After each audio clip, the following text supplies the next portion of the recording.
What up, what up, what up? It is your boy, Bad Dog, here representing the NFC East Super Friends. Hope you all enjoyed week 3 of the NFL season. Still early on in the NFL season. We definitely had some action in the NFC East. Going to go over a few of the games. Well, we'll go over all the games and give you my thoughts on it. We'll start with my New York football Giants, who played Thursday night against what I would consider the best team in the NFL, the San Francisco 49ers. And the game kind of went the way most of us thought it would. The Giants hung in there for a while. They were kind of in the game all the way up to the end of the third quarter. But if you really watch that game, the Giants really never seemed to be in it. It was almost like San Francisco was just toying with us. And when they wanted to get away from us, they just put their foot on the accelerator and they took off. The San Francisco 49ers are an elite team. My pick to go to the Super Bowl this year. I think they're going to make it if all things, if they stay healthy. Obviously, they're great on both sides of the ball. Brock Purdy also has a little luck. It certainly doesn't help when you have a lot of passes that should be intercepted or deflected, and they fall to the ground or they fall into your receiver's hands, which happened a couple times. With anybody that watched the Giants and 49ers definitely saw something that has plagued the New York Giants for years now. This is nothing new.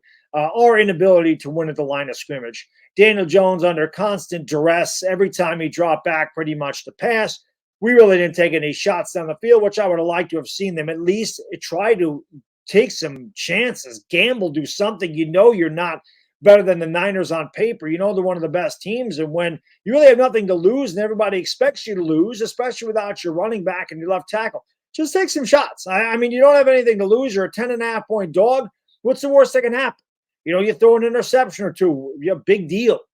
You're not going to consistently drive in the 49ers 10 to 15 play drives and score touchdowns. That's not how it's going to happen. So maybe you get a pass interference. Maybe you get some luck. Maybe you actually complete a deep pass.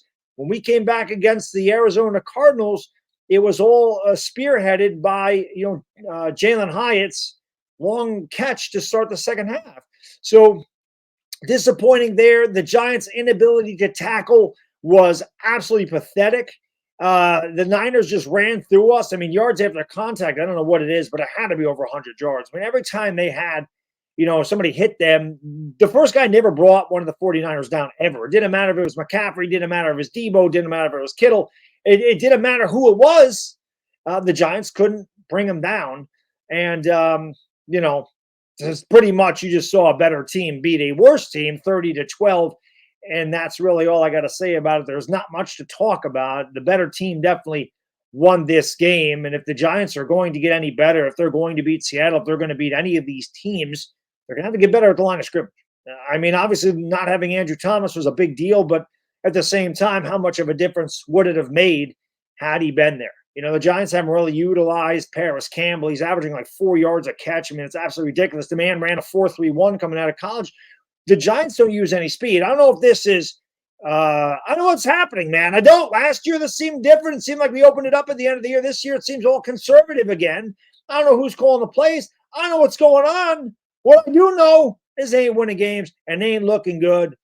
And it's really that simple. The Giants got to get it together, but that was another bad game for the New York Giants. They just seem like they're lazy this year to me. It doesn't have the same feel. Again, it's 3 games in the season. We played 2 of the better teams in the league. Got to come back and get a win against Seattle on Monday night. It really is our season when you're going to go, you're going to play Seattle, then you're going to go to Miami, and then you're going to go to Buffalo for another primetime game. So it doesn't get any easier for the New York Giants. You take a look at the Washington Commanders, who I certainly had a battle with on Twitter this week. They played a game on Sunday against the Buffalo Bills. And I'll save a lot of my vitriol and venom for tomorrow's live stream. But the whole war on Twitter, that's thanks to you, Louie T. Louie T had to come on here and talk some crap about the Giants. It was bad enough when I got crushed. I was talking a lot of shit about the Cowboys, and we lose 40-0, and I got to lick my wounds. And I expect to hear it from the Cowboy fans. I didn't expect Louie T to come from behind and stab me in the back. Because the Commanders and Giants fans are usually down here together. We're trying to get up there, and they kick a man while he's down. So I let the Commander fans know, listen, man, you ain't that good. You're really not that good. You beat the Cardinals, who are probably better than we think they are, or thought they were. And then I told him, listen, man, you play Denver, the defense is terrible. And guys on Twitter go, well, Denver's defense is good. Well, Denver's defense gave up 7 more touchdowns than the Commanders scored points this week. Sam Howell threw 4 interceptions. That's more than the 3 points that Washington put up. And let's face it, I thought that was pretty weak and pathetic that they actually kicked a 51-yard field goal instead of going for it just so that they didn't get shut out. I mean, come on, man.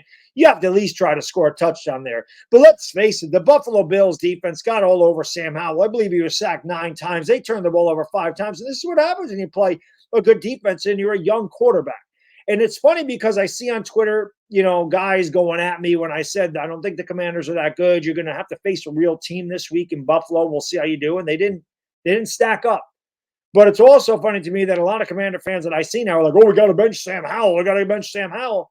It doesn't make any sense because a week ago against Denver, I had Commander fans telling me, hey, it's only his 3rd game. He's already better than Daniel Jones. And then I let him know that he had a terrible game against Buffalo. Like, oh, bad dog, it's only his 4th game in the NFL. So he's got time to grow.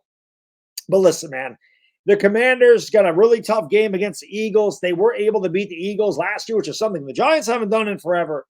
But obviously, the better team won out yesterday. The Buffalo Bills are a really good team, and their defense was all over the Commanders. And Sam Howell really didn't have many opportunities. I mean, this is what happens when you don't have a good offensive line. Ask the Giants. We know all about it.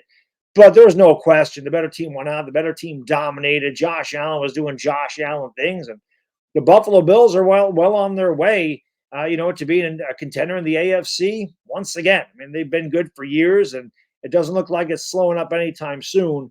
But there's no question about it. Buffalo dominated in all phases of the game, and that is reflected in a 37-3 blowout. The surprise of the week comes in the desert in Arizona. Going into the year, everybody's like, Arizona's tanking. Arizona sucks. Arizona's terrible. Of course, my phone rings while I'm doing a video. It has to happen all the time. So pardon me for that. So, Arizona, everybody's saying they're tanking. They're no good. Washington beats them 20-16. They come back and win that game, even though Arizona forced a few turnovers. They were kicking our ass for a good 2.5 quarters where the Giants came back with a monumental, historical comeback and won the game 31-28. But Arizona didn't let that happen. They led throughout. They dominated the Dallas Cowboys. And I loved it. I loved watching that happen. I thought it was great. I thought Sunday was a fantastic day for us Giants fans who needed some solace and needed some therapy. And misery loves company. So we certainly had some company on Sunday. Didn't see it coming. There's no question. I would have never picked the Cardinals to win that game straight up. There was no doubt about it. I would have thought that Dallas Cowboys defense would have been all over Josh Dobbs, forcing turnovers. The Cardinals were able to run the ball all through Dallas. So Dallas does not have a great run defense at all.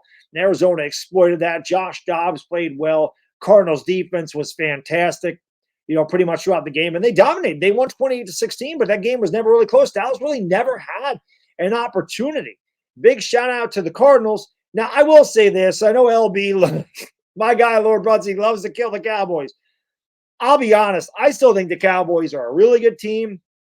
I think they had a bad day. I think they overlooked the Cardinals, and that happens. You cannot overlook anybody in the NFL, no matter who you're playing. But I'm sure that the Cowboys looked at that and said, wow, the Giants put up 31 points on Arizona. We beat them 40-0. We can go in there and not even try and walk out of there with a win, but that's not the way it works. And when you got Micah Parsons sitting there saying we played down to the level of our competition, that's not championship talk. Championship teams go out there and obliterate teams that they're supposed to. They must have come in all hyped up against the Giants because they kicked the hell out of us up and down the field all night long. They embarrassed us. They took their foot off the gas. They're going to beat us 60-0 for crying out loud. Well, they did that against us, but then they sit there and they overlooked the Cardinals, didn't take them seriously, and they got surprised. So I think, if anything, that may actually help Dallas going forward because I don't think they'll let that happen again. Sometimes you need to be humbled, and that might be a wake-up call for Dallas that we can't take anybody lightly. But a good job by the Arizona Cardinals, who quite frankly could be 3-0, and they probably should be 3-0 because they certainly should have beat the Giants. You cannot be blowing 28-7 leads in the second half. And they should have beat Washington. They pretty much outplayed them most of the game. Washington came back and won. Cardinals could be 3-0. So the hell with them tanking for Caleb Williams, because obviously they're not tanking. They're playing very good football. They're playing very tough football. They had a couple of hiccups and lost a couple of games in the second half. They didn't allow that to happen in Dallas. They learned from their mistakes. They went out there. They continued to do what was working, which was running the ball, and they came away with a 28-16 victory. Last night, no surprise, Philadelphia Eagles crushed the Tampa Bay Buccaneers 25-11, and that game was not as close as the final score. I can't say I watched the entire game. I did not. I think when it was 20-3, I went to sleep. I'm like, this is over. So I don't know how Tampa scored that touchdown and two-point conversion. The Eagles must have got a safety at some point. But if you watch that first half, the Eagles went, 4 and out. One of the drives they got down there, they didn't convert fourth down. But the Eagles dominated time possession. They dominated the line of scrimmage. Their front line, their offensive line, just obliterated Tampa Bay's front seven. DeAndre Swift running through holes the size of a Mack truck. I could have ran for 100 yards behind that Philadelphia Eagles offensive line. And then, of course, they were all over Baker Mayfield. Listen, the Eagles are a good team. The reason the Eagles are a good team, the reason good teams are good teams, because they win at the line of scrimmage. They win in the trenches. The Eagles are really good on both sides of the ball when you look at that. Jalen Hurts had a lot of time to throw. DeAndre Swift, like I said, holes that you could drive a Mack truck through. And that defense, Jalen Carter, they're all over the place. The Eagles have a really good defense. Baker Mayfield had no chance. Baker Mayfield is not – he can scramble a little bit, but he's not a mobile quarterback. He's not an athletic quarterback. He's a sitting duck for a team like the Philadelphia Eagles. And I also think that the Philadelphia Eagles watched that Dallas Cowboys game, and they said, that might have woke them up too. I'm not saying the Eagles would have went in there and just took Tampa Bay for granted, like we're going to walk, we're going to body bag them, we're going to dog walk them, none of that stuff. I can't say that they would have done that, but I think Dallas losing to Arizona may have definitely woken Philadelphia up and said, there's no way we can go in there and take this team lightly. We got to go in there, and we just got to dominate, and that's what they did.